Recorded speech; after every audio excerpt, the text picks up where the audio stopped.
Bom dia a todos, sejam muito bem-vindos. Pessoal, nós vamos dar mais uns 2 ou 3 minutinhos para que o pessoal termine de chegar para iniciarmos o webinar, ok? Já iniciamos. Até já.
Bom dia, pessoal.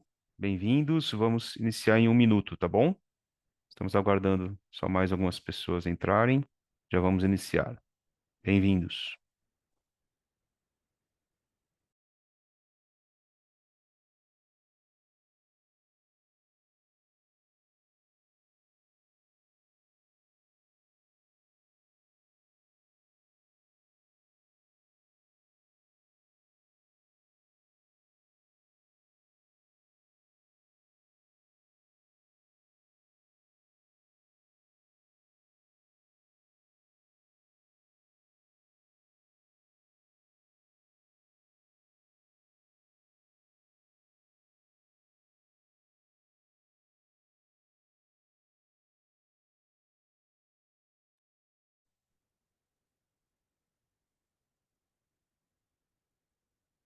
A tela.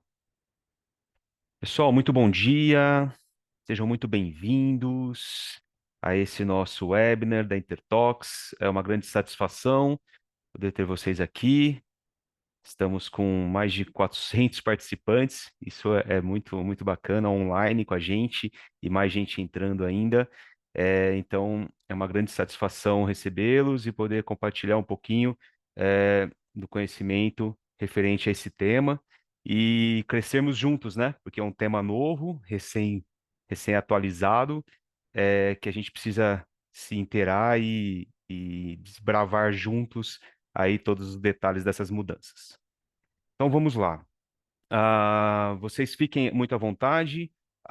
O chat para as perguntas ele vai estar aberto a partir mais ou menos do meio do webinar e a gente vai respondendo as dúvidas e ao final também teremos um momento para as respostas. Então fique à vontade. Depois de passar um período do conteúdo, vai estar aberto para as perguntas. E depois esse webinar vai ficar gravado também, disponível para todos, e também nós vamos disponibilizar para vocês a apresentação, tá? Então fiquem muito tranquilos e à vontade, que o conteúdo depois vai estar sendo enviado para vocês por e-mail, tá bom? Muito bem, pessoal. Então vamos falar desse tema, né? A 10.004, que foi atualizada o ano passado, e o objetivo, então, é trazer essas principais mudanças no que vai impactar a classificação de resíduos sólidos, tá? Bom, meu nome é Fabriciano Pinheiro, então tenho aqui na sequência meu breve currículo, né? Acho que tenho trabalhado bastante com esse tema, né, envolvendo a parte de classificação de produto e de resíduo, mais especificamente referente a norma em si. Eu atuei como membro aqui da comissão, ainda estou, né, como membro da comissão CE 246, que justamente é responsável pela atualização dessa norma e outras normas envolvendo o gerenciamento de resíduos. Tá? Eu acho que alguns de vocês também participam e ela é aberta e todos podem acompanhar aí as discussões. É, então, só também brevemente, a Intertox, né, é a empresa de consultoria no qual a gente oferece serviços voltados para a gestão segura de produtos e resíduos químicos em qualquer segmento industrial, em qualquer etapa do ciclo de vida de um produto. A Intertox tem serviços e produtos para auxiliá-los nesse melhor gerenciamento, esclarecimento de dúvidas, principalmente no que remete a perigo de produtos, tá? Ficamos sempre à disposição para esclarecer dúvidas. Será um prazer também conversar um pouco mais sobre a Intertox e de que forma a gente pode ajudá-los no dia a dia das demandas que surgem, tá bom? Muito bem. Então passamos para o conteúdo. A agenda de hoje é desafiadora, né? A gente tem um desafio muito grande de falar de uma mudança de norma aí que tem centenas de páginas em uma hora aqui, que o webinar vai durar em torno disso, uma hora, no máximo uma hora e meia com as perguntas. E aqui o conteúdo foi dividido assim, e a gente vai dar então uma passada por todas essas informações para ter uma visão geral dessa nova atualização da norma.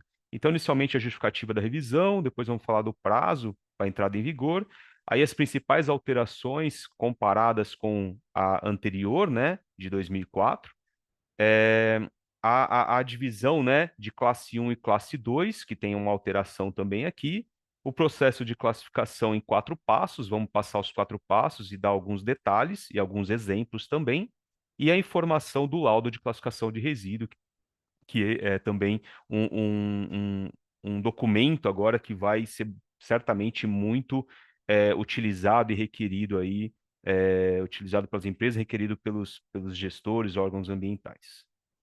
Muito bem. Então vamos para a justificativa da revisão. Bom, gente, lá na introdução da norma, a norma tem parte 1 e parte 2. Na parte 1, a gente já vê na introdução que ela dá alguns contextos gerais, né? Que a classificação de resíduo quanto à sua periculosidade, é um entendimento claro da sua origem, né? Do momento e da circunstância em que os resíduos são considerados perigosos. Então, pensando em toda a cadeia do gerenciamento de resíduos, já comecem a abrir a mente de vocês que essa norma ela vai bater muito na tecla do gerenciamento como um todo, né? Obviamente que ela está focada na classificação, mas a importância de um gerenciamento de resíduos de forma adequada. Então, a classificação do resíduo tem como finalidade aqui indicar as características, né, que ele pode ter de risco ao meio ambiente e à saúde pública. E a adequada classificação, uma ação fundamental para a valorização dos resíduos, e aí pensando em todos o que pode desdobrar, né, dessa disposição final do resíduo, ou um reaproveitamento, né? Pode ser um reaproveitamento ou uma disposição final, mas a importância da classificação é indiscutível. Então, nesse cenário de necessidade de conhecer os perigos dos resíduos, tornou-se relevante aqui a revisão da 10.004, né, visando o aperfeiçoamento do processo de classificação, alinhado aí ao estado da arte sobre o tema, né, sobre o que está sendo discutido fora do país sobre isso, em outros lugares que são referências também na gestão de resíduos. Então, foi levantado tudo isso que tem fora e trazido para nossa norma. A parte, então, da 10.004 tem como objetivo possibilitar a classificação de todo e qualquer resíduo, tá? Quanto às características de periculosidade, foco nos perigos, né? E fornecer ferramentas aí para o processo de classificação. Destaca-se aqui, né, que foi reforçada a importância do uso das informações disponíveis do processo ou da atividade geradora do resíduo, né, que deu origem, seus constituintes e características, né, obtidos por meio da identificação da matéria-prima, insumo ou reações.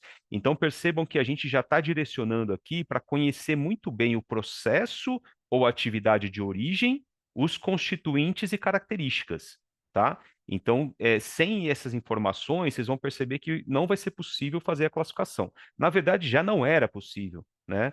Só que a gente agora fica mais evidente ainda essa necessidade de conhecer essas informações. E aqui também uma coisa que a gente sempre teve, né? Muitas vezes, assim, o pensamento às vezes era: eu preciso da classificação da 10.004 pensando em disposição destinação final. E agora essa norma vem falando isso aqui, ó, bem na introdução. Destaca também a desvinculação total do processo de classificação em relação apenas à disposição ou destinação final dos resíduos sólidos em aterros. Então isso é muito importante, porque agora é pensando de novo no gerenciamento do resíduo. Eu tenho que saber se ele é classificado como perigoso ou não, pensando em toda a sua gestão, pensando em todo o processo, desde o trabalhador lá na empresa que está recolhendo esse resíduo, acondicionando esse resíduo, né, manipulando ele num lugar adequado, até a expedição para um transporte ou disposição, né, ali no aterro da própria empresa, de repente, ou transporte para um local de destinação final. Então, passa a ser importante a classificação pensando em todo esse ciclo, tá? E não somente em disposição ou destinação final em aterros, tá? Porque às vezes a gente ficava muito com isso na cabeça. E é claro, gente, são 20 anos, né? A justificativa da atualização é que passaram-se 20 anos de 2004, né, até o ano passado, então nada mais né, indiscutível de ter-se uma atualização.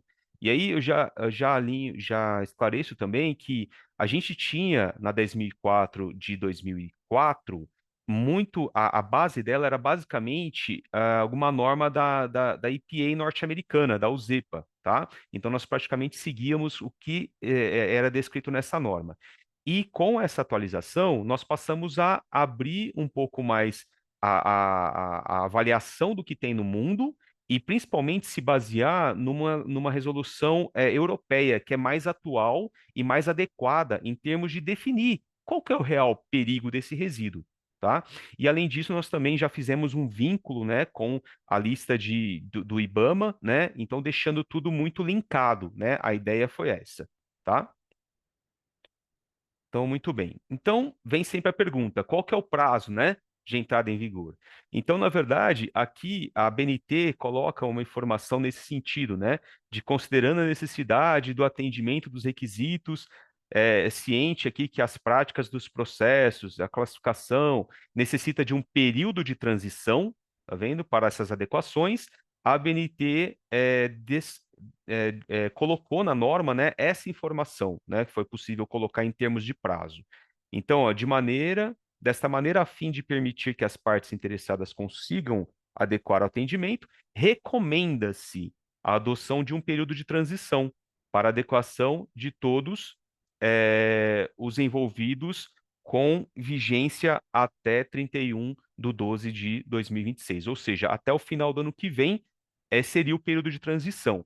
Tem que tomar um certo cuidado aqui, né, gente? Porque a norma, a BNT, ela não pode, ela não é o órgão governamental, ela não tem um poder de lei, né? Então não é ela que define o prazo exato, mas ela traz essa forma de recomendar esse período de transição, tá? Entende-se que todos vão seguir esse período de transição, assim é esperado, né? Que todo mundo vá se capacitando, entendendo e use esse período para fazer essa transição.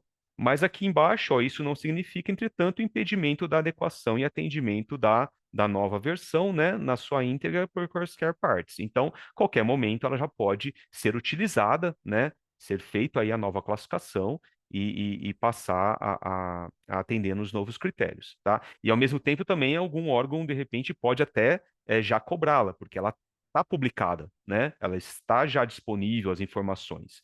Então a gente tem que entender essa questão da transição, mas que a BNT não tem como obrigar que só passe a vigorar a partir de 1 de janeiro de 2027. Ela traz essa menção de que espera-se que seja aceito e utilizado esse período de transição devido às dificuldades todas do atendimento, tá? Muito bem. Então, falado sobre o prazo, vamos só dar uma olhada como que nós tínhamos na 10.004 de 2004. tá? Então, antigamente, a gente tinha também na introdução, olha só que interessante, que a classificação dos resíduos envolve a identificação do processo ou atividade que deu origem, os constituintes e características. Então, a gente já tinha a necessidade de conhecer o resíduo desde a sua geração até os seus constituintes ou possíveis características, tá? Essas características aqui são inflamabilidade, corrosividade, reatividade, toxicidade e patogenicidade. E a gente vai perceber que na norma atual isso não mudou, tá? Da gente conhecer as características, ok? Então, e também o resíduos, de acordo com a 10.004 de 2004, ele era dividido em classe 1 perigoso, 2 não perigoso. Só que a 2 dividia em 2A e 2B, tá? E vocês vão perceber que isso, essa última linha aqui, 2A e 2B, deixou de existir na atualização, ok? Nós tínhamos esse fluxograma, né, que ajudava a gente, que já podia, então, classificar o resíduo já conhecendo o seu processo gerador, tal, já era possível dizer se ele era perigoso, ou através das características dizer se ele era perigoso, e se ele não atendeu esses critérios, aí ele seria não perigoso. E basicamente, se a gente pensar, a norma nova vai parar aqui, ó, vai parar nesse quadradinho, tá? Aqui embaixo não tem, porque não tem mais 2A e 2B, ok? Mas uma coisa importante que eu quero bater em cima, porque tem sido muito discutido já nos nossos cursos, as pessoas têm questionado muito, têm tido bastante dúvida quanto a isso, é referente aos laudos, né? Então, a norma antiga de 2004 já falava de laudo de classificação. E fala que o laudo pode ser baseado na identidade do processo produtivo, pelo enquadramento nas listas do anexo A e B, né, que é aqueles primeiros passos do fluxograma mesmo. Deve constar no laudo de classificação a indicação do origem, a descrição do processo e o critério adotado para a escolha dos parâmetros, tá? Quando for o caso, incluindo os laudos de análise laboratorial. Então, se você fez alguma análise, que tipo de análise? Ah, por exemplo, você fez, não sei, determinação de ponte-fulgor. Ok, você coloca. Determinação de pH, você coloca, tá? Então, assim, esses são os laudos laboratoriais que os laboratórios conduziam e aí ajudavam a determinar qual que é a classificação, ok? Agora, uma coisa importante do esclarecimento. Quando a gente sempre fala muito, né? Acho que todo mundo está muito habituado a falar em caracterização do resíduo, né? Caracterização do resíduo. E aí, muitas vezes, usar até o termo laudo de caracterização, certo? Eu acho que é muito comum, acho que vocês concordam. Todo mundo sempre ouve falar, esse termo é muito comum. Quando a gente busca na norma de 2004, esse termo caracterização, a gente encontra aqui, ó, a identificação dos constituintes a serem avaliados na caracterização deve ser criteriosa e estabelecida de acordo com a matéria-prima, insumo e processo que deu origem. Em momento nenhum, o termo laudo de caracterização é citado, tá? Em momento nenhum da norma de 2004, ok? Então, eu quero deixar claro que esse termo laudo de caracterização nunca existiu oficialmente na norma e, a partir de agora também, não vai ter. Esse termo a gente vai ter que realmente nos atualizarmos, porque havia sempre uma confusão entre, às vezes, os laudos laboratoriais com o laudo de caracterização e acha que era o laudo de classificação, inclusive. Havia uma certa confusão nesses laudos todos. Então, nós temos que entender o seguinte: análises laboratoriais, né, que podem ser feitas. Então, como eu falei, ponto de fulgor, ponto de pH. Por exemplo, na norma de 2004, tem os ensaios de solubilização, de lixiviação. Isso tudo são laudos de análises laboratoriais, ok?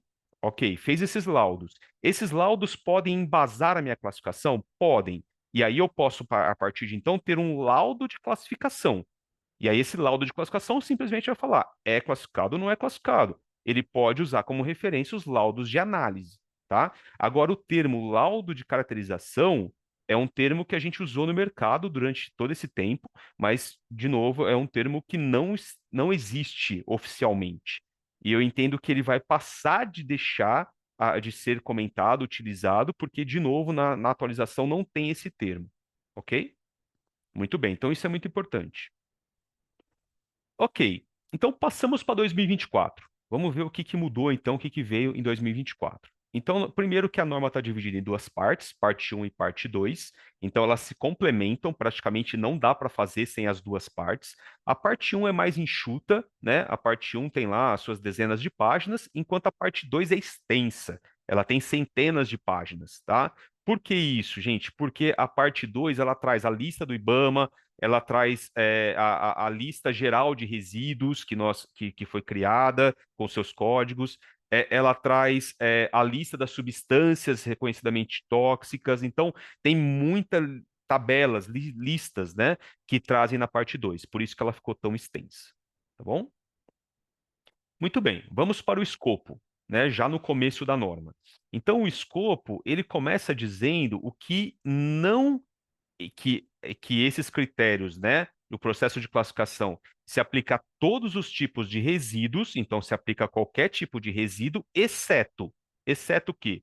Ó, os solos aqui, ó, de obras de terraplanagem, rejeitos radioativos, porque já tem todo, né, o que nem o CENEM tem toda já uma orientação sobre radioativos e materiais deslocados, né, para um local próprio leito ou corpo hídrico aqui, tá? Por meio de dragagem. Então, isso não estaria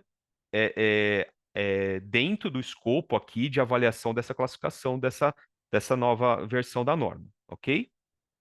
É, e aí, é uma coisa importante que está sendo discutida lá na comissão e está sendo criado referente a 10.004 também não se aplica a material, substância, objeto ou bem quando esses se enquadrem no status de não resíduo ou quando se tratar de um subproduto.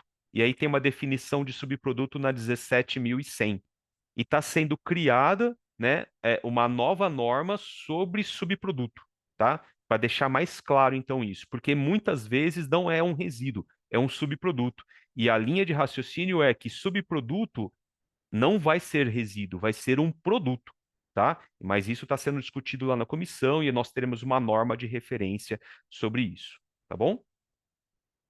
E aí, aplicável a todos os resíduos gerados ao longo da cadeia de gerenciamento, desde da geração até destinação ou disposição final. Então, de novo, a classificação vai estar em todo o processo, né? Porque é aquilo, eu tenho que saber se para o meu trabalhador que já está manipulando o resíduo, se ele é, por exemplo, inflamável, corrosivo, se ele é tóxico, né? Eu tenho que saber isso desde o início, né? Até a sua disposição final. O item 3 da norma, na parte um, ele fala em definições, termos e definições. Então, a gente tem definição de resíduo sólido, que praticamente não mudou, tá? É o mesmo que nós temos. E aí é interessante que a norma fala em resíduo sólido, mas ele pode ser o sólido, semissólido, também os líquidos e também até os gases aqui, ó, os gases aqui, tá? Então, qualquer estado físico, na verdade, ok? Se enquadraria aqui na definição. A periculosidade para essa norma é isso, alguma propriedade aqui que remeta, né, causar algum dano à saúde humana ou meio ambiente. E tem uma entrada espelho que a gente vai comentar que isso vem, né, está na lista geral de resíduos e que vai ser importante para a gente classificar já direto no passo um ou não, né, ou ir para os próximos passos quando a gente tiver essa entrada lá na lista, tá, geral de resíduos, ok? E aí nós temos já algumas siglas que a gente vai falar bastante, tá? Que a norma traz, que é essa LGR, Lista Geral de Resíduos, tem a LCR, Laudo de Classificação de Resíduos, e tem a LSCT, Lista de Substâncias Conhecidamente Tóxicas. Tem outras siglas, tá? Essa norma tá cheia de sopinha de letras, mas essas daqui são uma das mais importantes e que a gente vai citar bastante nesse webinar, ok? Então, definições, obviamente, que tem dezenas de definições lá, trouxe só alguns exemplos. A parte 4, requisitos gerais, já começa a descrever como que é feita a classificação. Então, a classificação, de novo, envolve a identificação do processo ou atividade de origem, das concentrações dos constituintes e das respectivas características, tá? E a comparação desses constituintes com a listagem de resíduo. Isso aqui praticamente não mudou, tá? É o mesmo raciocínio que se tinha anteriormente, ok? Só que agora a gente vai ter que aprofundar mais, principalmente em conhecer, além de conhecer, né, o processo produtivo, a origem, conhecer também os constituintes, porque por meio dos constituintes que vão nos nortear sobre essas características, né, que ele pode ter de periculosidade, ok? A identificação desses constituintes a ser avaliado deve ser criteriosa, né? E sempre estabelecida de acordo com a matéria-prima, insumo ou processo que deu origem. Lógico, né, gente? A gente tem que olhar para o resíduo e olhar da onde ele veio, né? Sempre assim, da onde ele veio. Ele é um resíduo de processo produtivo? É. Que tipo de produto eu desenvolvi ali? Ah, eu desenvolvi um óleo lubrificante, né? Ok. Que tipo então, de insumos que eu utilizei, de matérias-primas? Ah, eu utilizei um óleo pesado, utilizei um estabilizante, utilizei, né, algum característica. Então, os resíduos vão ter essas características, né, que gerado ali desse processo produtivo. Então, eu tenho que ter isso em mente. E aí, para efeitos dessa norma, só existirão, a partir de agora, resíduos classificados como classe 1 perigoso, classe 2 não perigoso, ok? Não tem mais divisão de 2A e 2B. Então, aqui, só para fazer já um paralelo, poxa, Fabriciano, então não vai existir mais o teste de lixiviação e solubilização?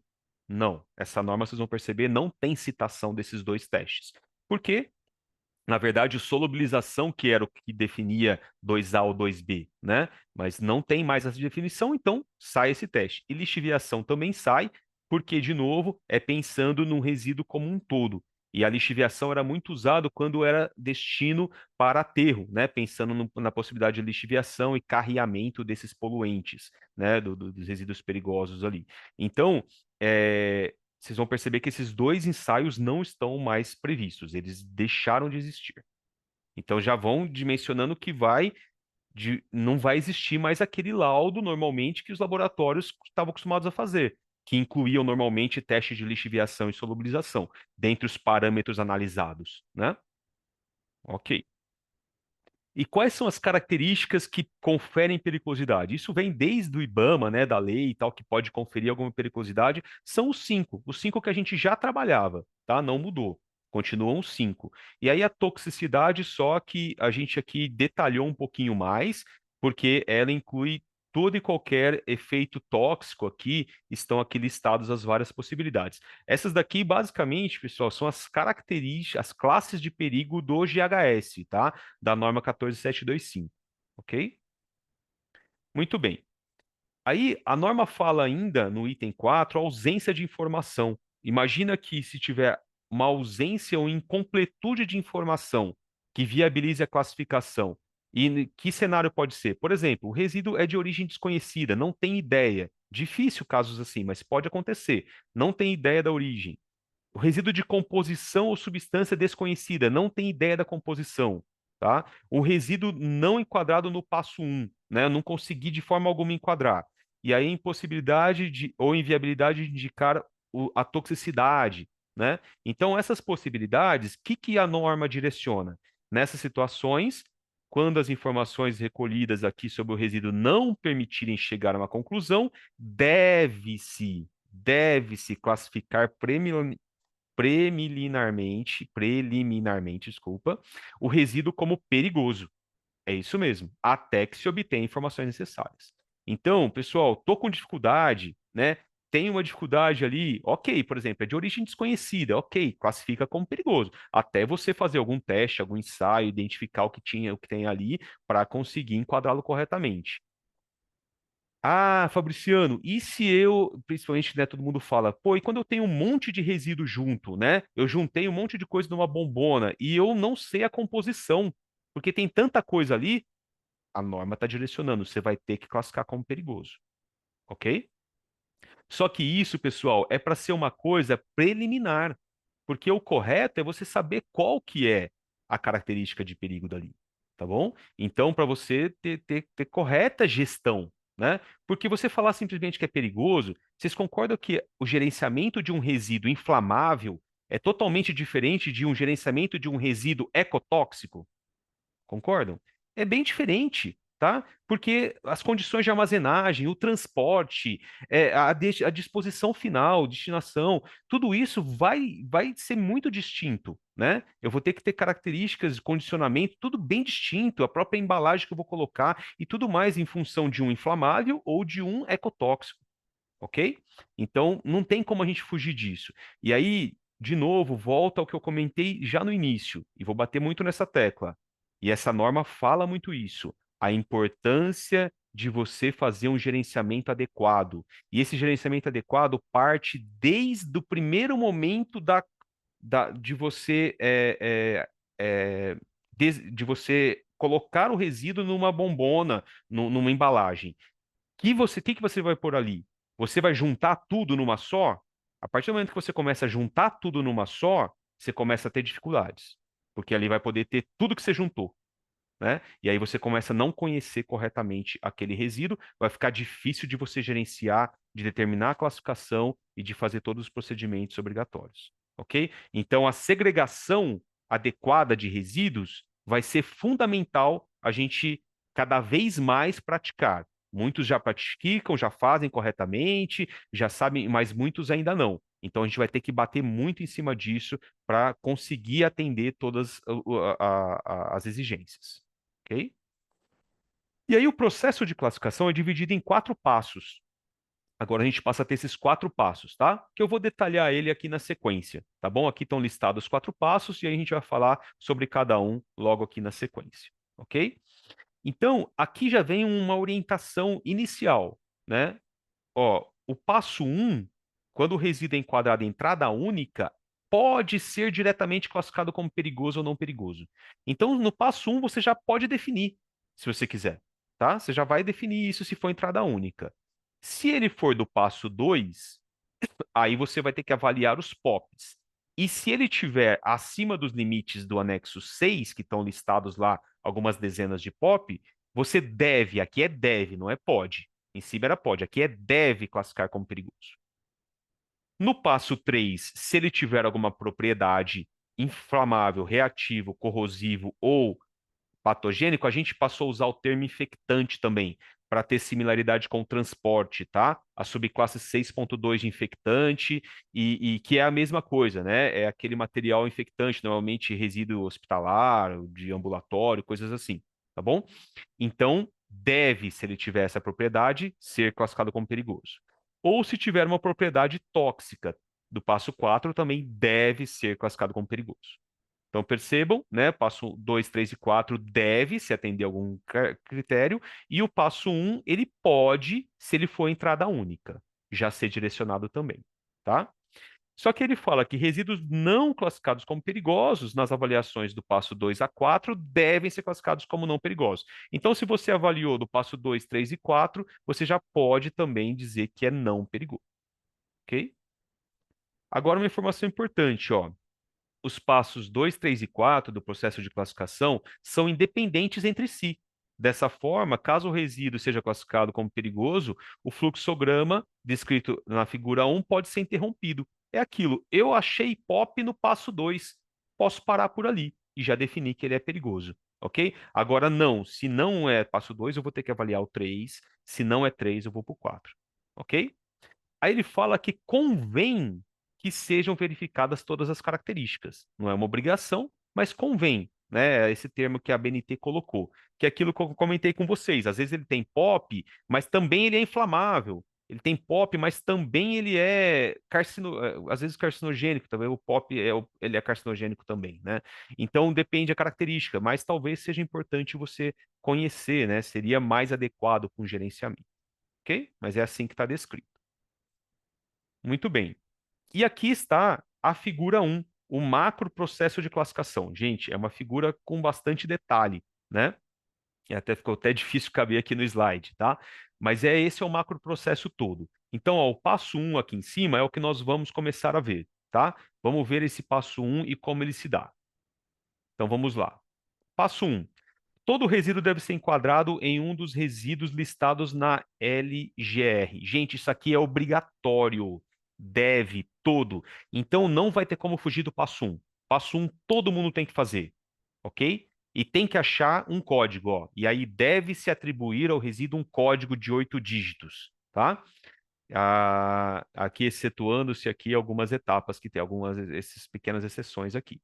E aí o enquadramento nessa lista geral de resíduos, ela pode ter 3 tipos de entradas: entrada única para não perigoso, entrada única para perigoso e entrada espelho. que aí vai ter que avaliar qual que é a característica para definir se é perigoso ou não. A entrada espelho não define se é perigoso ou não, só as entradas únicas, ok? E aí, o processo de classificação de um resíduo enquadrado numa entrada espelho deve seguir os passos 2, 3 e 4. Então, se deu entrada espelho, tem que ir para o passo 2, 3 e 4. Então, ó, só para mostrar para vocês, o passo um está aqui, vai com parte da fonte geradora, né, ou como gerou, e aí você vai ter que achar em qual da lista geral lá, qual vai ser o enquadramento. E aí a gente tem várias possibilidades, né, de enquadramento. Então você vai consultar os capítulos de acordo aqui com o setor industrial ou resíduos específicos, e aí depois disso você pode chegar então a uma fonte geradora aqui que enquadra, por exemplo, num capítulo 1 a 12 e assim por diante, tá? E aqui embaixo tem a legenda que você vai poder encontrar, ó, resíduos que são entrada única, o U é de entrada única, e é RP, resíduo perigoso. Tá vendo? Você vai ter entrada única de resíduo não perigoso, é que aqui não tem exemplo, aqui todos estão perigosos, tá? Que é RNP, resíduo não perigoso. Então, se for entrada única RP ou RNP, você já pode parar por aí, tá? Agora, se for entrada espelho, como aqui em cima, entrada espelho, vocês vão perceber que existe a possibilidade de ser perigoso ou não perigoso, tá? Mas lá na lista do IBAMA, quando vai definir a entrada espelho, aí você vai ter que avaliar o passo 2, 3 e 4 para definir se vai ser perigoso ou não perigoso, ok? Porque a entrada espelho vai ter sempre essa duplicidade, tá? Depois de colocar perigoso ou não perigoso. Vamos fazer um exemplo para ficar mais claro aqui, ó. Então, imagina resíduo de laboratório, descarte de solvente utilizado no laboratório de análise instrumental. E aí tem esses materiais aqui. Nesse caso, não sabe se exatamente qual que é a concentração, então tem um range aqui, ó, de concentração. Lógico que vão pensar sempre nos piores casos, né? De ter até 25% de cada um desses solventes aqui, ok? Aí a gente vai lá para a lista, o anexo F, ele traz uma relação da lista geral de resíduos com a lista brasileira de resíduos do IBAMA, tá? Da Instrução Normativa 13 do IBAMA. Então faz uma correlação, ó, faz uma correlação, ok? E aí eu venho aqui, por exemplo, e esse resíduo que a gente está vendo aqui no primeiro exemplo, ele pode enquadrar aqui, ó, como outros solventes líquidos de lavagem e efluentes orgânicos, por exemplo. Então, poderia estar aqui, né? Teria que ver exatamente os detalhes, tal, algumas características, mas poderia ser um enquadramento. E aí, no caso, ele seria resíduo perigoso, entrada única. Com isso, eu já teria um resultado. Esse meu resíduo, nesse exemplo, já é classificado como perigoso, classe 1, né? Perigoso. O código de identificação está aqui. E a característica que confere perigo, isso daqui, eu coloquei até uma interrogação. Será que é inflamável? Eu não sei, porque ó, o passo um, gente, ele não me dá qual que é a característica. Ele só fala que ele é perigoso. Se eu quero definir a característica, eu tenho que ir para o passo 2, 3 e 4. É sair da lista, é além da lista. Achei o código, agora eu vou achar a característica. E aí, provavelmente, isso aqui vai ter um ponto de fulgor baixo, né? E aí daria a característica de inflamável. Mas aqui eu coloquei uma interrogação, porque a gente teria que confirmar, ok? Teríamos que avançar na avaliação do passo 3 aqui no caso, que tem os parâmetros para inflamabilidade. Beleza? Mas poderia ter parado aqui já, ok? Pelo menos esse daqui, esses dois códigos de classificação já determinam a classificação de perigoso para esse resíduo. Muito bem. Ainda no passo 1, ó, ele fala, ó, convém que os resíduos de entrada única, como perigoso, que seria esse exemplo do solvente, tenham suas características devidamente identificadas, tá? As quais deve constar na ficha de dados de segurança resíduo químico, FDSR, né? Conforme a BNT 16725. Então, isso consta na norma, porque depois você vai ter que fazer a FDSR, certo? Normalmente para melhor gestão desse resíduo, para ter informações para o trabalhador, para saber como acondicionar, o EPI que o trabalhador vai usar, o primeiro socorros com esse resíduo e assim por diante. Esse documento é fundamental na gestão. E aí, consequentemente, você vai ter que saber a característica. Então, você teria que, naquele caso do solvente, confirmar que ele é inflamável para fazer corretamente a FDSE, tá? E aí, o responsável pode executar o processo de classificação dos resíduos nos passos 2 a 4 para comprovar que o resíduo listado em entrada única possui classificação inversa. Olha só isso aqui que interessante. Isso aqui é uma possibilidade, pode, é aquilo. Se você vai lá, acha o resíduo na lista e ele dá como perigoso, só que você sabe que aquele resíduo não é, você pode, é o que está aqui, executar esse processo e comprovar que ele não é. Por exemplo, esse solvente, vamos imaginar esse resíduo de solvente, se tivesse muita água, tivesse diluído muito, muito, muito, mais de 90% de água, a chance de ter um ponto de fulgor baixo é quase nula, certo? Que 90% de água, tá? Então, provavelmente ele deixaria de ser inflamável e, consequentemente, deixaria de ser perigoso, porque provavelmente o perigo dele é a inflamabilidade, ok? Então, isso tem possibilidade. E aí, ó, o processo de classificação do resíduo enquadrado, então, isso aqui é a possibilidade dessa classificação inversa aqui, de você desclassificá-lo, tá? Com base em informações que você tem do resíduo. A norma dá essa possibilidade. E o processo de classificação enquadrado como entrada espelho deve seguir os passos 2, 3 e 4. Então, voltamos para o fluxograma aqui, a figura, tá? Então, olha só, se você entrou como entrada única não, ó, entrada única não, o que que ele direciona? Realizar passos 2, 3 e 4. Se for entrada única sim, você já estaria definido perigoso ou não perigoso. Beleza? Agora é não. Então, vamos para os passos 2, 3 e 4. Passo 2. Olha o que fala passo 2. POPs, poluentes orgânicos persistentes. Então, o passo 2, ele abrange justamente a avaliação, a verificação da presença de POPs. Então, deve ser conduzido quando você, né, que tem provável presença desses componentes, né? Que o responsável souber que o resíduo, né, contém, ou é provável que contenha POPs acima do limite, ou suspeito de contaminação com POPs, tá? Então, se for esses casos, aí você conduz o passo 2. Se não for, gente, você nem precisaria conduzir, certo? Eu vou imaginar que você está falando de um resíduo que é metálico, de uma mineração que não tem chance de ter os POPs, tá? Dificilmente. Então você nem precisaria, você já descarta essa possibilidade, ok? Tá? Isso, por isso a importância aí desse gerenciamento, de saber o que que tem, o que que pode ter ali, tá? Para confirmar, obviamente, que você pode analisar, né? Com certeza, analisar os POPs ali listados no anexo C. Tá? Os resíduos constituintes com POP, que contenham POP ou estejam por eles contaminados, em concentração igual ou superior ao valor limite do anexo C, devem ser classificados como perigosos. Tá? Então, ele fala do anexo C. Tá? Os resíduos que concentração de POP abaixo do limite do anexo C devem ser classificados como não perigosos por POP e deve ser avaliado a periculosidade dos demais critérios, que seria passo 3 e passo 4. Então, basicamente é isso, pessoal. Você vai lá, olha o anexo C, estão aqui listados todos os POPs e os limites de concentração, tá? Se estiver acima, beleza, classificou. Se estiver abaixo, não vai ser classificado no passo 2. Aí você vai analisar passo 3 e passo 4, ok? E aí nós temos aqui um exemplo, tá? Vamos pegar aqui resíduo de agrotóxico obsoleto. E aí foi uma empresa aqui que encontrou estoque antigo de agrotóxicos lá obsoletos e identificou que tinha essas concentrações aqui, ó, desses dois princípios ativos, né? Principalmente aldrin e dieldrin aqui, tá? Que são POPs. E aí você vai, primeira coisa, vai lá e busca um código na lista, né? Buscou o código, deu entrada espelho, né? Normalmente é isso, vai dar uma entrada espelho, tá? Aí o que que você vai? Você vai para análise. E aí nesse caso, desculpa, aí você achou aqui a entrada espelho desse exemplo, desculpa, antes de ir para análise. Aí você viu que a entrada espelho e a entrada espelho é essa daqui, ó. Resíduo de agrotóxicos e afins contendo substâncias ou propriedades que conferem periculosidade, ó.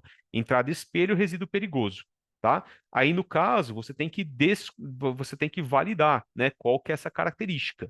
E essa característica pode ser pela presença desses POPs. Então você vai para o anexo C, com base nas características do Aldrin aqui, ó, a 3% atende o critério de 50 miligramas, né, gente? É bem baixo, né? Miligramas por quilo. E o dieldrin também está aqui, ó, 50 também atende o critério. Então, por conta desse atendimento de POPs, né, dentro desse resíduo, esse resíduo aqui vai ser classificado como classe 1 perigoso. O código de identificação dele está aqui, é esse que a gente achou, está na listagem, e a característica que confere periculosidade, poluentes orgânicos persistentes, né? A presença deles. Então tem POPs aí, ok? Perfeito. Isso é o passo 2, ok? Vamos então agora para o passo 3. O passo 3. Então, aqui ele fala, ó, só para vocês acompanharem aqui, ó. Provável que haja POP aqui em concentração acima, né? Se não e não, né, que é o que a gente comentou, aí você vai para o passo 3, tá bom? Muito bem. O que você vai avaliar no passo 3? Inflamabilidade, reatividade, corrosividade ou patogenicidade. Essas características. E aí tem lá as descrições de cada um. Inflamabilidade, no caso do líquido, chama atenção aqui que é o ponto de fulgor menor que 60, mas pode ser de sólido, de gás também, ou pirofórico, tudo isso enquadra em líquido. No caso do corrosivo, ele pede para a gente avaliar o pH, tá? Ser menor ou igual a 2 ou maior ou igual a 12,5, tá? Isso caracterizaria ele como corrosivo. E aí tem o do reativo e do patogênico ou infectante também, tá bom? Só trouxe esses dois aqui. E vamos para um exemplo também de como se daria isso. Uma empresa aqui, ó, de fabricação de detergentes. Vou imaginar que ela gerou um resíduo alcalino ali no processo de fabricação que tenha esses componentes aqui, ok? Muita água, mas tem vários bases aqui, né? Vários álcool como hidróxido de sódio, que são bastante alcalinos, tá? E aí foi avaliado o pH no final e deu 13,1, ok? Então, com base nesse dado aqui e essas informações, vamos classificar. Primeira coisa, vou para a listagem lá e encontro, né, qual que é o código, qual que é o enquadramento. Se deu uma entrada espelho, né, que a maioria dos casos dá uma entrada espelho, né, nesse caso. Aí, por exemplo, essa entrada, desculpa, aqui está como entrada única, tá? Mas vamos imaginar que fosse outro caso, tá? Como entrada espelho. Para eu confirmar, então, se ele deu, eu vou pelo pH. O pH, no caso, como é 13,1, eu enquadraria ele como corrosivo, tá? Então, nesse caso aqui, a gente acabou utilizando uma entrada única, não chegou a utilizar a entrada espelho, mas de qualquer forma, a gente corroborou a classificação com o pH elevado, entendendo que a característica que conferiu periculosidade foi a corrosão, ok? Então, no caso aqui, a gente pode ser usado como exemplo desde uma entrada única no passo 1, querendo definir qual que é a característica, que seria esse caso de exemplo aqui, como se a gente de repente tivesse achado uma entrada espelho, que não foi esse caso, mas aí na entrada espelho com o pH também daria a classificação como classe 1 corrosivo, só mudaríamos aqui o código para uma entrada espelho. Ok? Maravilha. Passo 3.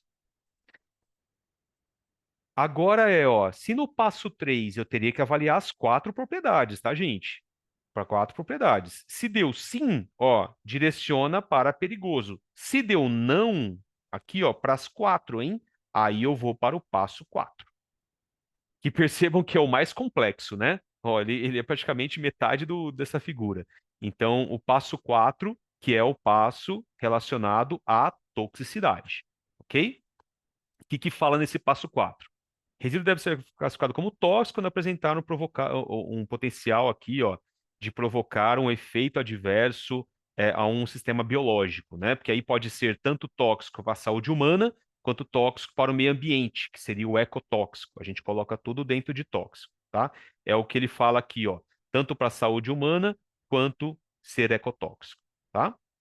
E aí, a toxicidade de um resíduo deve ser avaliada com base nas substâncias presentes nele. Aqui a norma, ela não preconiza ficar fazendo teste, né, gente? Ficar fazendo teste de toxicidade. São caros, né? São demorados, custosos demais.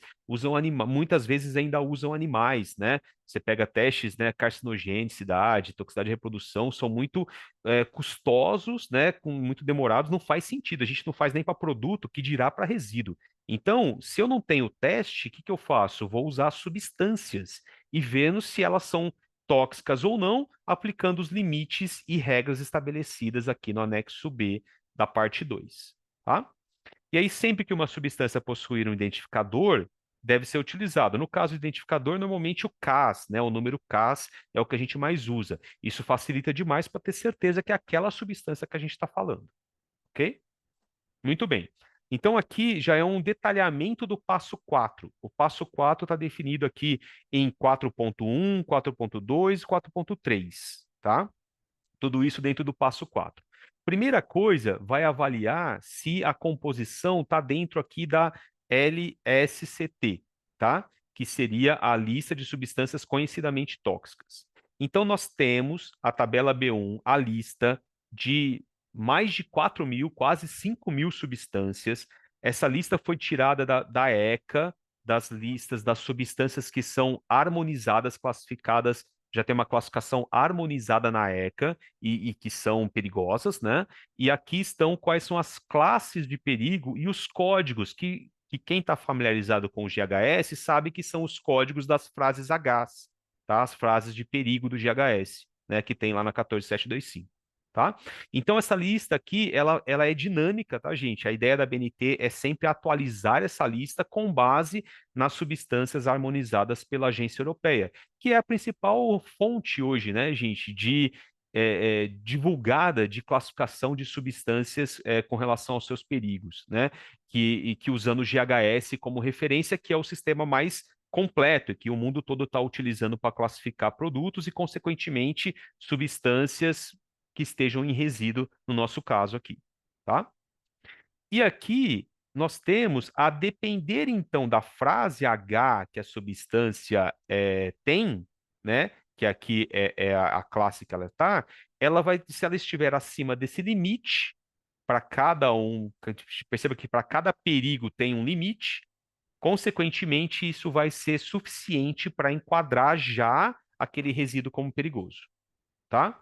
Então você vem aqui, por exemplo, o meu resíduo tem estireno, ok? Estireno tem, por exemplo, aqui, ó, reprodução categoria 2, tá? Reprodução 2 é a frase H361.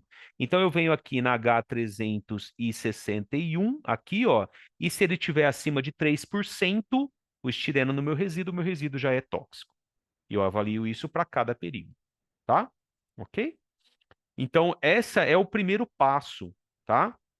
Que é aqui, ó. As etapas 2 e 3 devem ser realizadas de forma a identificar os desfechos toxicológicos, né? Para saber se ele é tóxico agudo, carcinogênico, mutagênico, tóxico à reprodução, assim por diante. A etapa 1 deve ser feita a identificação dos endpoints aplicáveis às substâncias presentes encontradas na relação da lista de substâncias conhecidamente tóxicas, que foi o exemplo que eu acabei de fazer com vocês. Eu vou só aqui mostrar, ó, nesse primeiro, substância está na lista, está na lista. Identificar o desfecho, identifiquei lá o desfecho, né? Aí ele vai perguntar se está acima, né? Aplica-se a regra de avaliação de toxicidade. Se está acima da concentração, ele já vai dar como perigoso, tá? E aí tem também as substâncias que não constam na lista. Se não consta na lista, deve ser utilizado como fonte de informação para identificar os endpoints aplicáveis. Aí ele fala que você usa você vai ter que, não está na lista, você vai ter que achar qual que é o perigo, então, porque não está já determinado, e de acordo com o perigo, você vai usar a mesma tabela, tá? Que a gente mostrou aqui, que é a tabela aqui, ó, que vai estar nessa lista das substâncias com os perigos e as concentrações que você vai extrapolar, tá? Então, por exemplo, aqui no caso, ó, substância não listada, avaliar os desfechos e identificar os aplicáveis à substância não listadas. E aí, com base nesse desfecho, você vai aplicar a regra das categorias, né? E aí, se estiver sim, se estiver acima dos limites, ele vai ser tóxico. Se estiver abaixo, não vai ser tóxico, tá? Ok. E aí, ó, a identificação dos perigos aplicáveis a substâncias não listadas deve ser criteriosa e responsabilidade do gerador. E aí, aonde eu vou buscar isso? Porque assim, primeiro eu vou buscar na lista. Se eu encontrei, maravilha, eu já uso ela. Se eu não encontrei, eu vou ter que avaliar em bancos de dados. E aqui ele fala que deve ser escolhido caso a caso, de modo geral, são reconhecidas como fonte de informação a FDSR, a base da ECA, porque lá na ECA, além das substâncias classificadas como harmonizadas, temos as classificadas como registradas e notificadas, então você vai poder encontrar lá a substância e o perigo.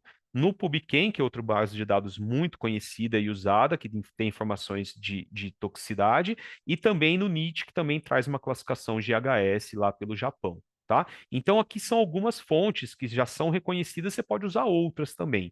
Tudo para você chegar à conclusão se os seus componentes do resíduo têm toxicidade ou não, tá? E aí seria esse passo 3 aqui, ó.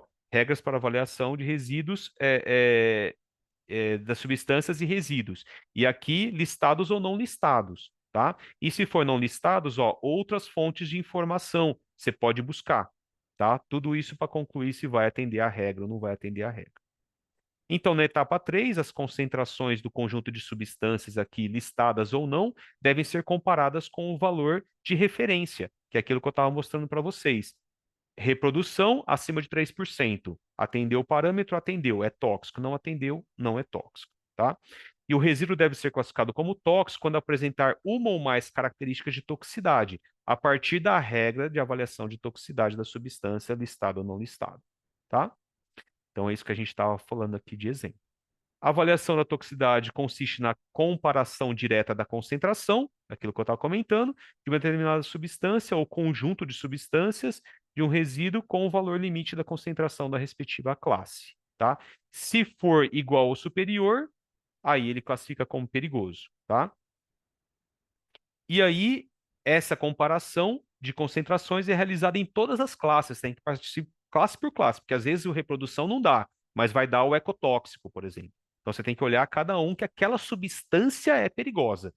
Porque assim, gente, a substância tem perigos, ela pode ter vários perigos. Ela pode ser tóxica aguda, tudo de toxicidade estou falando. Ela pode ser carcinogênica, ela pode ser mutagênica, ela pode ser ecotóxica. Então você vai ter que avaliar perigo a perigo, porque no final das contas você quer saber qual que é a característica de perigo do seu resíduo. Ele é tóxico, mas tóxico com base em quê? Com base na toxicidade aguda, com base na carcinogenicidade, na toxicidade, na ecotoxicidade. Então você tem que fazer essa avaliação toda.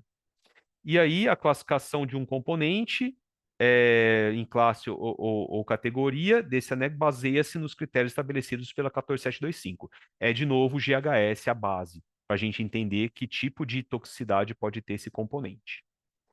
E aí, as classes categorias estão organizadas em dois grupos, né? O grupo 1, que são aquelas classes e categorias que levam a classificação do resíduo como perigoso. Ó, toxicidade aguda, mutagenicidade, carcinogenicidade, toxicidade de reprodução, toxicidade para órgão específico e ecotoxicidade. Então, esses todos remetem a uma possível, se atender o critério, né? Se o resíduo tiver um enquadramento em uma dessas, com base na substância perigosa acima dos limites, ele vai ser perigoso, tá? Um exemplo aqui, ó, carcinogenicidade grupo 1, né? Que o carcinogenicidade está aqui, ó, grupo 1, ele dá como perigoso. O que que nós temos? Ó, aqui, ó. Primeiro você vai avaliar a classe e categoria do que? Da substância, ó, concentração da substância do resíduo. Então, você vai ver se essa substância é carcinogênico. Se ela for categoria 1B e estiver acima de 0,1%, esse é o limite para classificar a mistura. Aí a sua mistura vai ser carcinogênica também. Aqui não pode ser usada somatória. Você não pode somar, porque o câncer ele é específico da substância. Às vezes é um câncer que dá na tireoide, às vezes é um câncer que dá no pulmão, às vezes é um câncer que dá na bexiga. Então ele não é somatório, né? Uma substância cancerígena não dá para somar com outra cancerígena. Por exemplo, formaldeído é câncer de nasofaringe.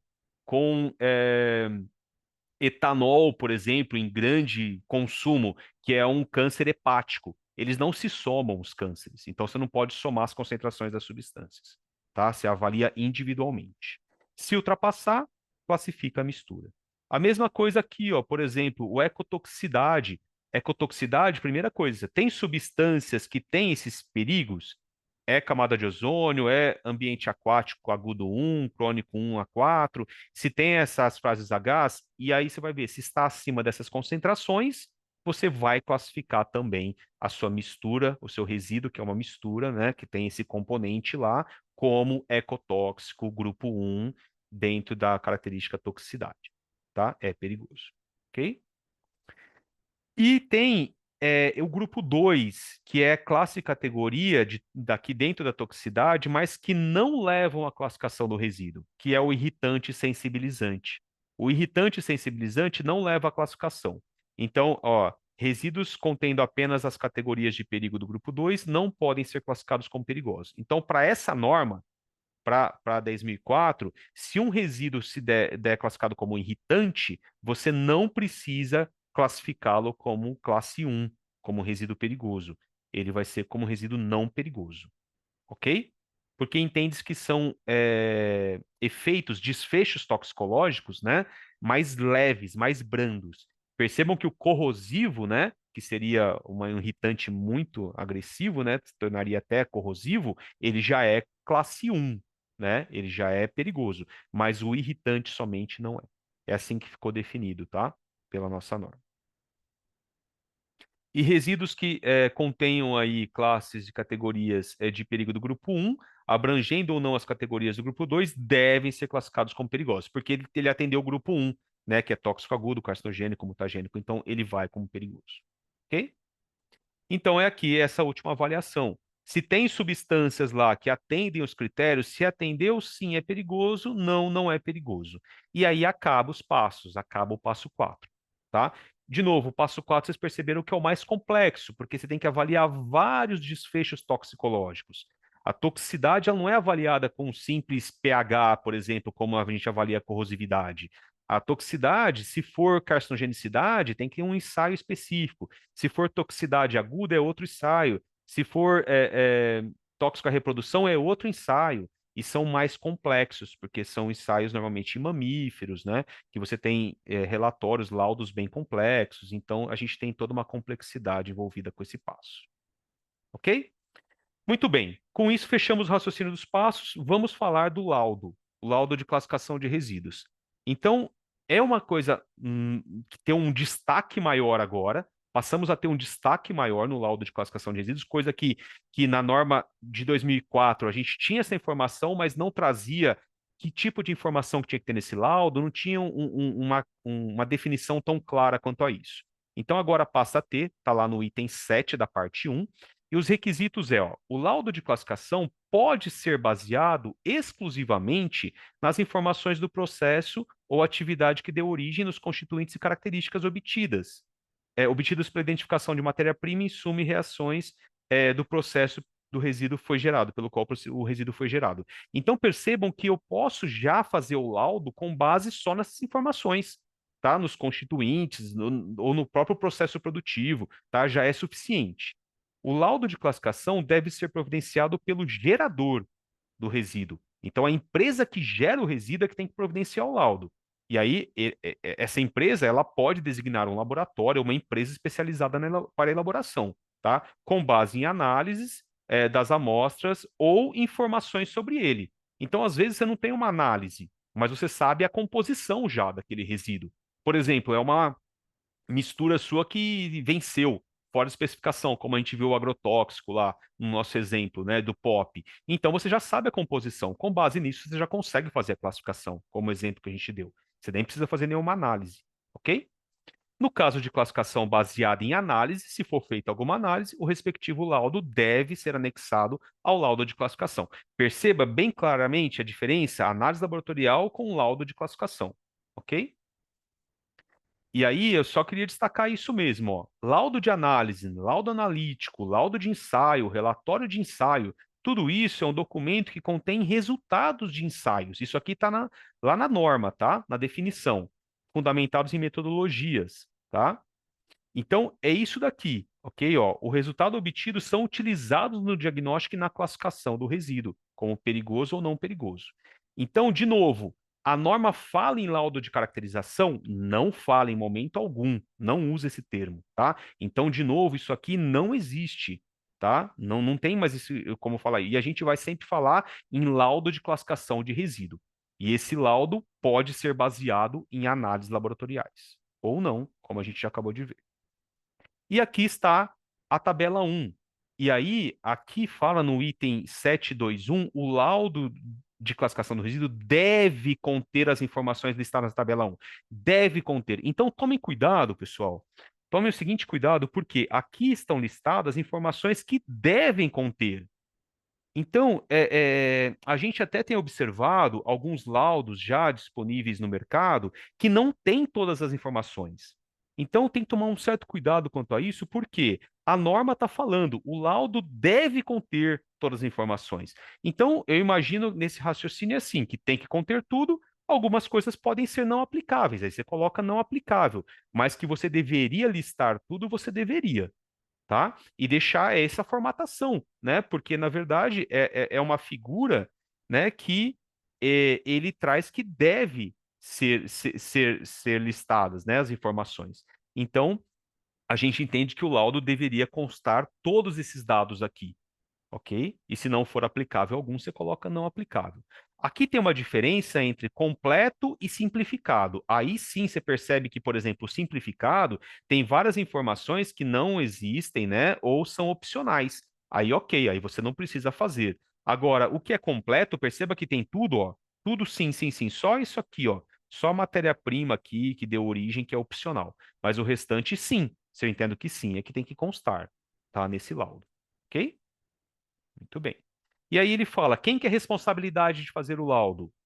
A responsabilidade é do gerador do resíduo. De novo, é o gerador que tem que fazer esse laudo. A responsabilidade inclui um conjunto de informações técnicas relacionadas à substância. O laudo de classificação deve ser elaborado pelo responsável técnico. Então, o responsável técnico do gerador, né, nesse caso, que é quem conhece o resíduo, né, assim entende-se, deve elaborar esse laudo, ok? Vocês vão perceber que aqui, ó, no laudo, tem, ó, nome do responsável técnico pelo laudo. Vai ter que constar o nome, tá, do responsável técnico. A RT aqui, ela é ser aplicável, tá? Porque não se espera fazer a RT para cada laudo, não faz sentido, tá? A assinatura do responsável técnico também, ok? Então isso aqui consta aqui, tem que estar no laudo. O laudo de classificação deve conter a indicação da data prevista para sua revisão, atualização ou revalidação. Essa é uma coisa nova também, pessoal. A norma não fala em prazo. Ela não fala se é 1 ano, se é 2 anos, se é 5 anos. Ela só fala que deve constar essa data prevista. E a periodicidade, a norma fala que deve ser estabelecida de acordo com as características do fluxo e corrente do resíduo. E também ela fala que se mudar a composição, se tiver qualquer alteração, deve-se refazer o laudo, tá? Então, aqui no laudo, se a gente olhar, ó, tem a data da revisão, atualização ou revalidação do laudo. E aí você vai ter que dizer isso no laudo, tá? Não tem nenhum pré-definido, né? Até alguns lugares estão saindo já com 1 ano, outros estão achando 2 anos, tá? Mas vai depender de cada empresa. Às vezes, se muda alguma coisa, vai ter que ser feito no mês seguinte, por exemplo. Então, isso vai depender de caso a caso, esse estabelecimento dessa periodicidade, tá? Ó, mas sempre que houver alguma mudança ou alteração no processo que deu origem, pode ter influência nas características, suas propriedades, deve ser avaliada a necessidade de ser gerado um novo laudo, ok? Então vai depender de caso a caso, tá bom? E aqui, pessoal, só para a gente constar, a parte 2, que a gente não discorreu ela com todos os detalhes, eu só trouxe aqui o sumário. Mas a parte 2 vai ser essencial porque ela traz o sistema geral de classificação, no qual a parte 2 traz a lista geral de resíduos no anexo A, os elementos aqui para avaliação de toxicidade no B, são normativos, ó, até o E é tudo normativo. Valores dos POPs no C, que a gente viu, metodologia analítica no D, que são que tipo de análise você pode usar para ponto de fulgor, para determinar substâncias orgânicas, inorgânicas, tem algumas metodologias e informações de atualização e manutenção aqui do Sistema Geral de Classificação de Resíduos no anexo E. Então, essas são as informações obrigatórias e depois informativos são algumas anexos opcionais. Ok? Pessoal, com isso a gente finaliza e termina o conteúdo, tá, que eu tinha previsto para compartilhar com vocês. Sempre o pessoal pergunta, poxa, como que eu posso me aprofundar mais no tema, né? A gente sabe que tem várias formas. Uma delas, por exemplo, pode ser por treinamentos e a Intertox tem treinamento sobre esse tema. Até nós temos na semana que vem, tá, dia 6 e 7, um treinamento no qual a gente aprofunda bastante sobre a classificação da 10.004 e também falamos sobre a FDSR, classificação para transporte de resíduo, né? A gente vai um pouquinho além da 10.004, é um curso mais completo, pensando na gestão mais ampla do resíduo, tá? Então, quem tiver interesse, tá as informações aí no nosso site. E também o pessoal do Sul aqui, a gente criou uma edição agora lá em Joinville, tá? Que vai ser uma edição presencial lá em Joinville em setembro. De repente, se for mais perto aí para quem estiver no Sul, talvez possa ser uma boa oportunidade. É o mesmo curso que nós estamos levando lá para Joinville, tá? Em parceria com alguns parceiros lá de Joinville. Bom, então fica aqui essa possibilidade de atualização e de aprofundamento, né, nos possíveis temas, tá? No quesito do laudo, a Intertox ela está desenvolvendo também um módulo do SafetyCam, que é o nosso software que gerencia substâncias e produtos e documentos de segurança, e nesse módulo a gente vai disponibilizar nos próximos meses, né? Esse módulo vai estar disponível para aquisição nos próximos meses, no qual ele vai gerar esse laudo, o LCR, o laudo de classificação de resíduos. Então, essa é a nossa intenção. Assim que nós tivermos publicado esse módulo, a gente deve fazer novamente um webinar para mostrar para vocês como pode gerar esse laudo de classificação de resíduos. Ok? Bom, com isso a gente finaliza aqui. Agradeço a todos e vamos ver algumas perguntas, tá? Vamos dar uma olhadinha nas perguntas. Deixa eu parar de compartilhar. Ok. Então, nós temos, nossa, uma série de perguntas. Estou vendo aqui mais de 50. Vamos falar rapidamente de algumas, tá? Então, por exemplo, a Amanda pergunta: essa FDSR já é obrigatória para resíduo na Europa? Não, a FDSR é uma obrigação somente aqui no Brasil. Foi criado somente aqui no Brasil, mas a gente entende, a gente já teve relatos de empresas europeias, de outros lugares, falando que seria uma boa prática, muito interessante, inclusive para ser implementada. Mas o modelo, por enquanto, está só aqui no Brasil, tá?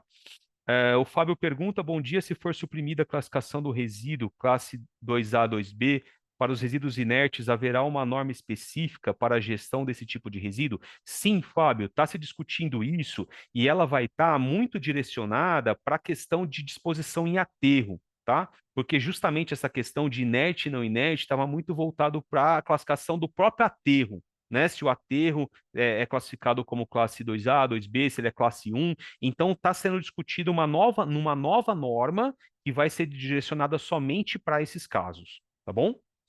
A Andressa pergunta: bom dia, ainda. Então, eu já posso revisar meus documentos e incluir a classificação conforme a atualização?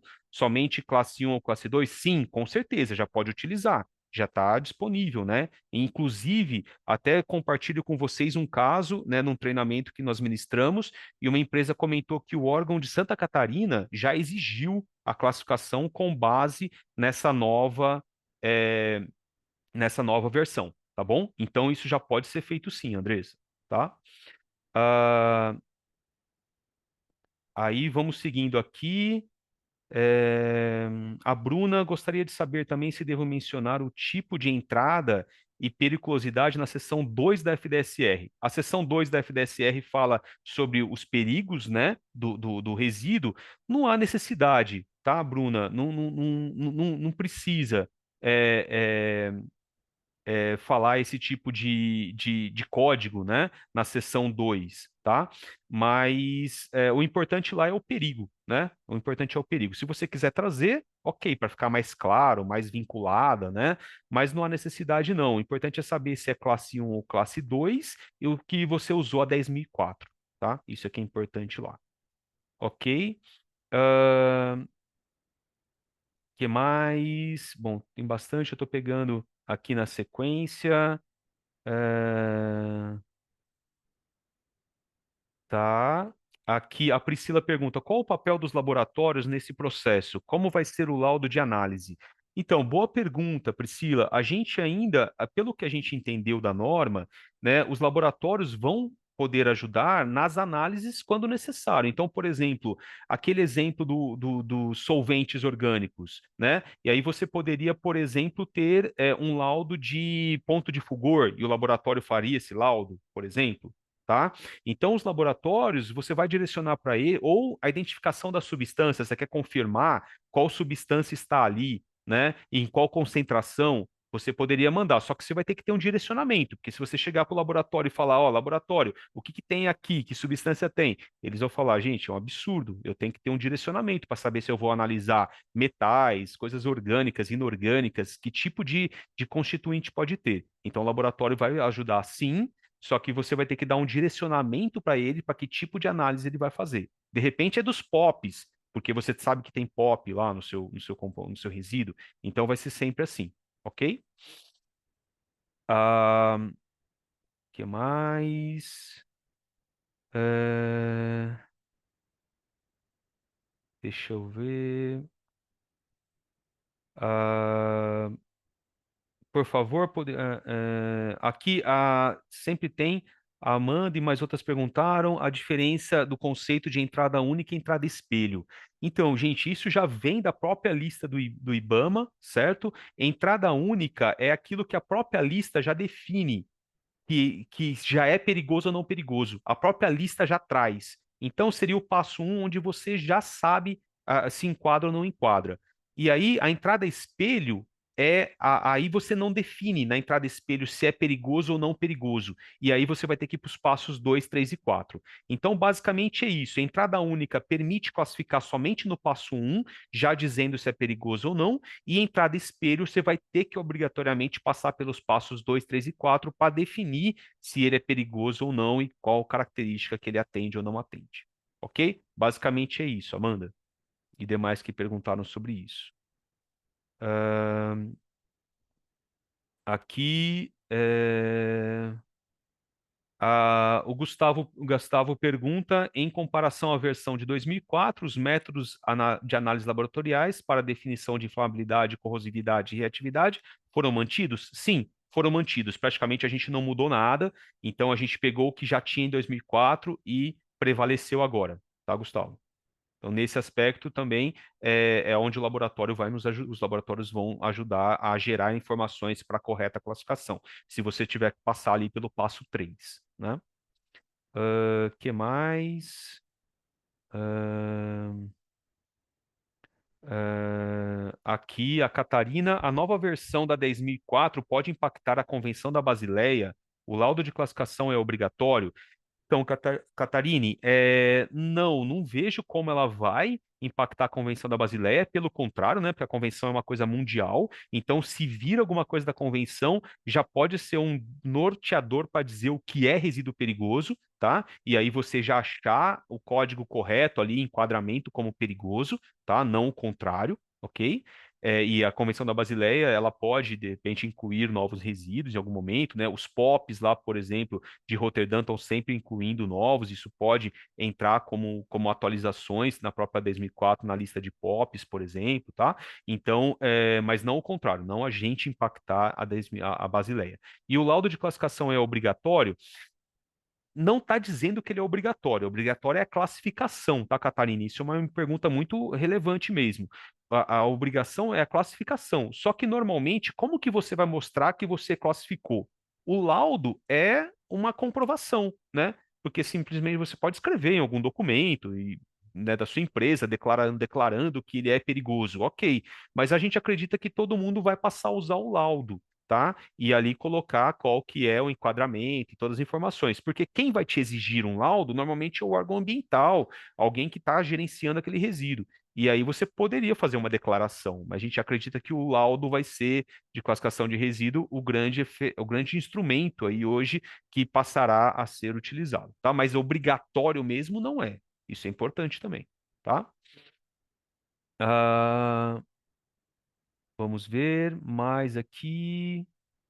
É, Tá. A Renata faz uma pergunta: existem alguma obrigatoriedade, legislação ou norma, de que o gerador de resíduo, principalmente misturas de resíduo, que façam a classificação ou uma FDSR? antes de enviar para a destinação final ou destinar para uma empresa que dê destinação final? Muito bem, não foi conteúdo desse webinar, FDSR, a gente não pôde falar detalhes dela, mas é importante essa dúvida, porque quando a gente olha que os resíduos têm que ser classificados, né, pelo IBAMA, isso é indiscutível, né? A normativa do IBAMA e os órgãos ambientais obrigam você a classificar. Então você tem que fazer a classificação. E aí, quando a gente vai gerenciar esse resíduo, né, para saber como acondicionar, como manipular, é, quais as boas práticas de armazenagem, como que você tem informações sobre alguma característica dele, normalmente a FDSR contempla isso. E nós temos a NR 25, Renata, que fala sobre resíduos industriais, que ela fala que o gerador do resíduo tem que manter os trabalhadores cientes, tem que gerenciar corretamente o resíduo.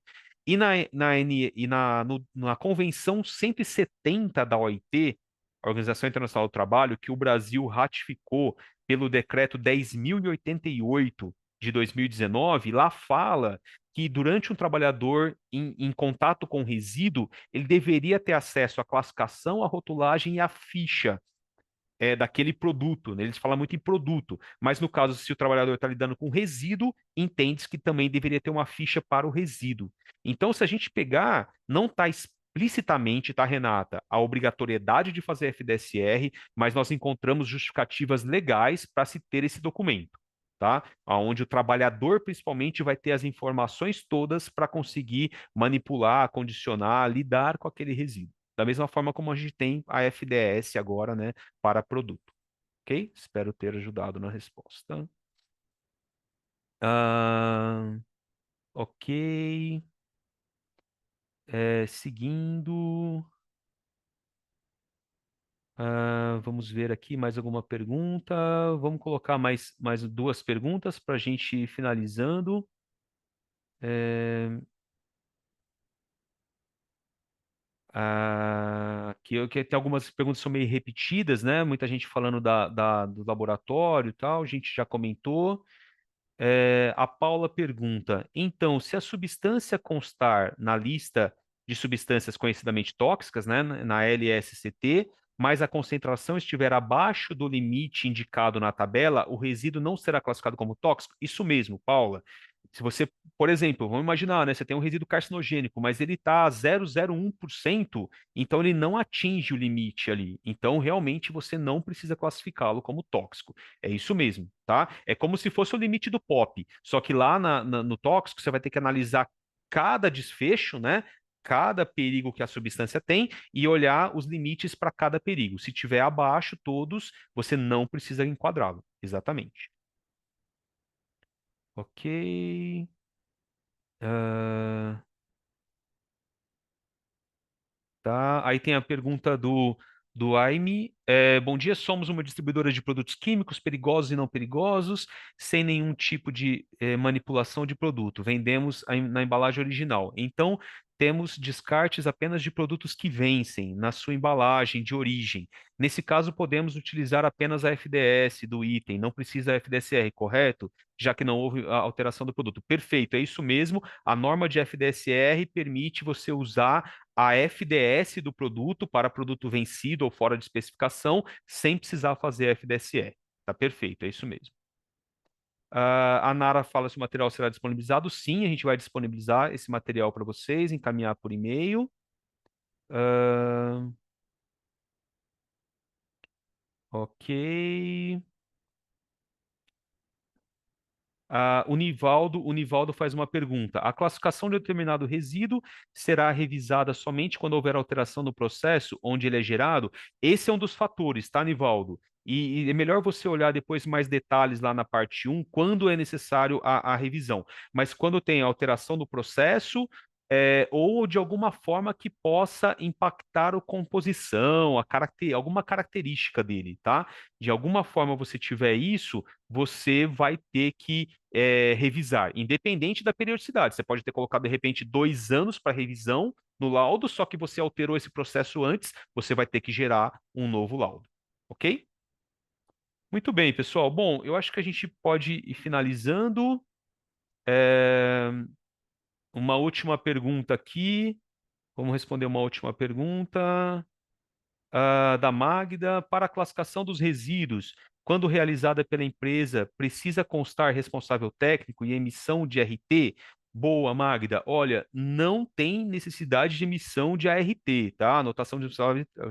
Anotação de responsabilidade técnica. Não tem essa obrigação, tá? Porque senão, imagina, é uma loucura. Você tem lá 100 resíduos, você vai ter que gerar 100 ARTs, né? É uma coisa que não faz sentido. O responsável técnico, sim, vai ter que constar no laudo, tá? Lá no laudo vai ter que ter o nome e assinatura do responsável técnico, só que a RT não é obrigado, tá? Você não precisa constar. Tem umas empresas que vão colocar até o registro do responsável técnico, né, no lugar da RT, tá? Para deixar lá uma referência completa de quem é o responsável técnico, tá bom?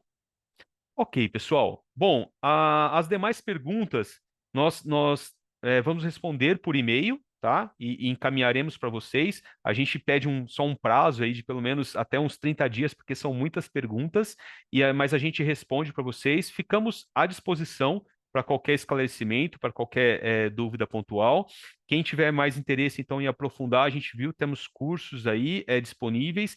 E, como comentei, em termos do laudo de classificação de resíduos, a Intertox vai lançar um módulo onde será possível vocês gerarem o laudo de classificação de resíduo de cada resíduo e ter esse documento para a gestão dos seus resíduos. Assim que a gente lançar esse novo módulo, nós encaminharemos as informações e provavelmente teremos mais um webinar para falar sobre esse documento que vai ser bastante relevante. Muito bem, agradeço a todos por esse momento, por ficarem até agora e espero ter contribuído com o dia a dia de vocês. Até uma próxima, pessoal. Obrigado.